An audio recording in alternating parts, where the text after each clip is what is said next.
खुदा बाप और उसके बेटे हमारे खुदावंद यीशु मसीह के वसीला से आप सब पर सलामती हो।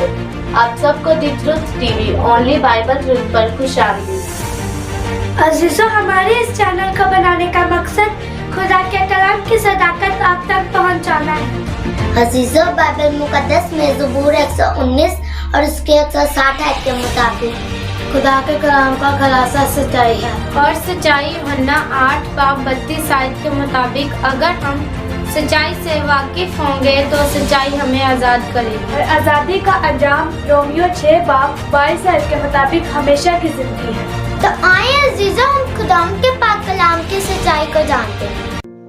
मसीह के बाबरकत नाम में आप सबको सलाम। आज हम आपके सामने रूह की 9 नेमतें पढ़ेंगे। रूह की 9 नेमतें। पहला कुरिन्थियों 12 बाब 8 नंबर 1 किसी को हिकमत का कलाम, नंबर 2 किसी को इल्मत का कलाम, नंबर 3 किसी को रूह से ईमान, नंबर 4 किसी को शिफा देने की तौफीक, नंबर 5 किसी को मौजूदों की फिक्र, नंबर 6 किसी को नबूवत, नंबर 7 किसी को रूह का इम्तियाज, नंबर 8 किसी को तरह तरह की ज़बानें, नंबर 9 किसी को ज़बानों का तर्जुमा। आमीन।